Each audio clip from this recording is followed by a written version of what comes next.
This video is sponsored by Come2Us, the creators of Summoner's War, a mobile turn-based RPG with over 110 million players that's now celebrating its 7th anniversary. This video will be about games animation and the importance of great visual artists in developing a unique style, and so I wanted to include Summoner's War because it fits into that brief as well, due to its compelling, bright and cheerful visuals courtesy of the artists in South Korea. There are over 1,000 unique monsters to collect within the game, and as part of the 7th anniversary, there are new opportunities to summon more powerful creatures, get a new exclusive costume, and earn points to receive 100 different gifts. Generally, if you're going to join a mobile game, an anniversary is the best time to do so. A link to download the game is available in the description.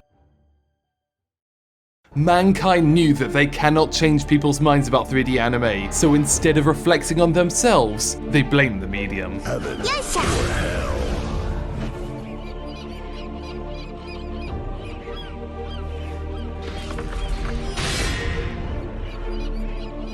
Taishou no sokutei o kaishi suru. 3D anime has been a contentious topic for a while now. Some don't even think it counts as anime at all. But whenever I've covered a series on this channel, one name keeps coming up. Not an anime, but instead a game. Guilty Gear Xrd. Guilty Gear started out like most fighting games, with 2D graphics. But there was one particular thing that stood out aesthetically. It was cool. Taking inspiration from anime and manga, the animations were stylish and over the top. They followed on from this with Guilty Gear Xrd and Xrd before diverging to make Guilty Gear 2 Overture, an RTS action game hybrid. But with licensing issues in the way and thus no new fighting game title, a different team at Arc System Works took up the mantle, creating the Blazblue series. This is a new 2D fighter that launched just months away from Street Fighter's first foray into 3D graphics. It felt like a statement, and it was. These teams love 2D animation. But when Arc System got back the full rights to Guilty Gear, they found themselves in an awkward situation. Were they really going to be making two different 2D fighting game series competing with each other? And so Guilty Gear creator Daisuke Ishiwatari decided to go in a different yet similar direction. They would create their next game with full 3D graphics in Unreal Engine, but they would develop new pipelines and processes to make it still feel like a 2D work.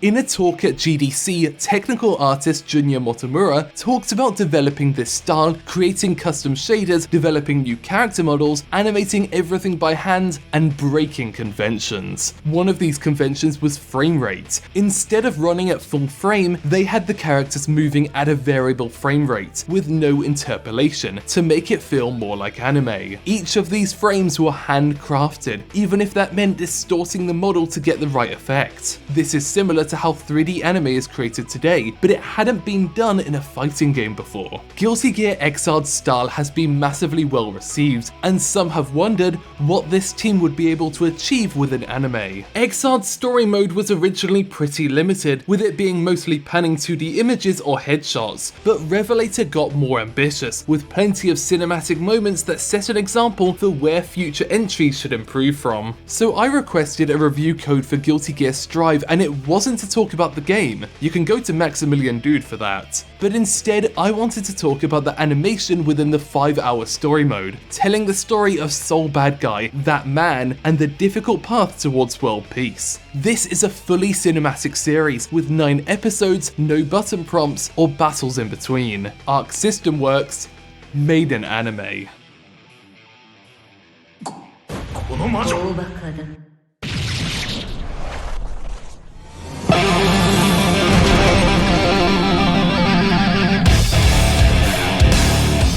All of those lessons the team learned for Xrd are present within Strive, but they've tried to level it up, even more than Revelator. At the time, they wanted to remove any semblance of 3D. They wanted something that felt like those original titles, but with the advantage of now being able to move the camera freely. This applied to the story mode as well. They only wanted to create the kind of scenes that you would see in anime. This meant that they'd sometimes use 2D drawings, and the camera work ended up being pretty conventional. For Strive, Daisuke Ishiwatari wanted to change this up, and now their base of inspirations expands beyond anime and into film. There's no longer that feeling of constantly wanting to be perceived as 2D, but instead want to make use of the 3D camera to achieve a compelling cinematic vision. This has changed some parts of the process. The philosophy with the models has changed, for instance. In Xrd, they were closer to the Sanjigen way of making anime, where the models only had to look good from one angle. But with Strive, they're a little closer to the Polygon Pictures approach, where models should be consistently appealing from all angles. This is a challenge, but one of many that the team at Arc System Works took on to create this 5-hour series. To go from carefully crafting every individual frame to creating new pipelines to develop something much longer is an ambitious feat. And that's not even going into the fact that Arc System Works is still a games developer, not an anime studio.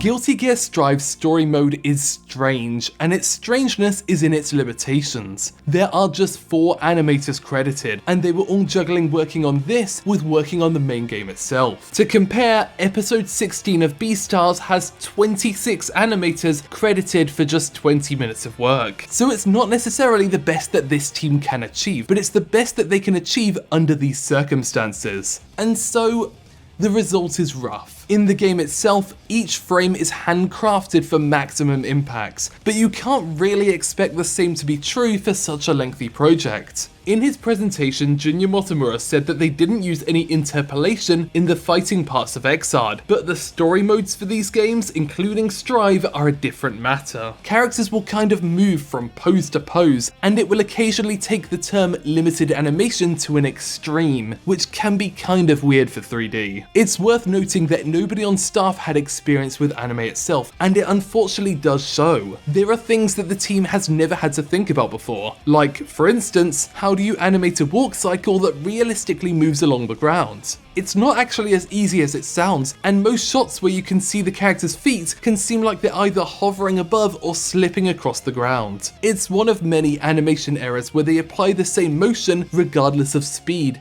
and it's a product of the extreme limitations the series is under. As game animators, reusing motion isn't considered as criminal as it would be for anime creators with a much larger team. But what's impressive is that it still generally looks good, even if it doesn't move well. And that's largely due to the character models, VFX team, and environment artists. As games artists, these are their areas of expertise, and in the case of Team Red, their character models look particularly impressive no matter what angle or pose you see them in. Close-ups are especially striking, as the shaders do wonders to capture the 2D feeling, even if they can sometimes mess up. I suspect this is due to it running in real time, which would also be responsible for some assets occasionally taking a couple of frames to load in. さてどんなシナリオが盛り上がるかな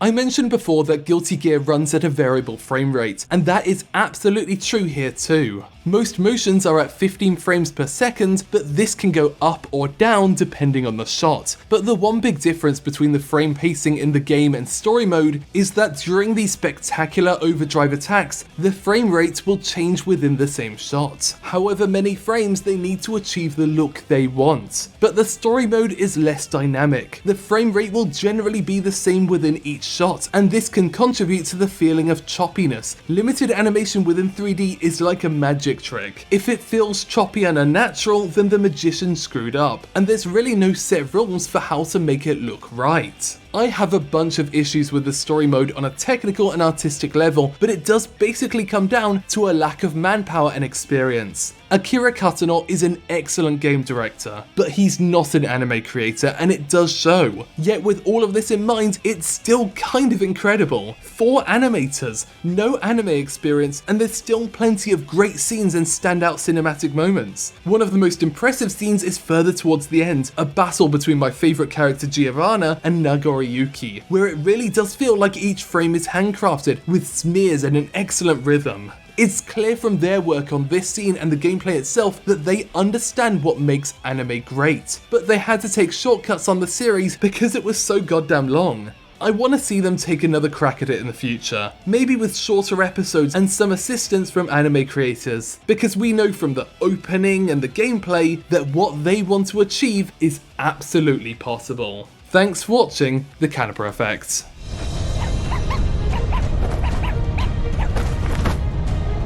Kairero. Kairo. Ramlethal wins.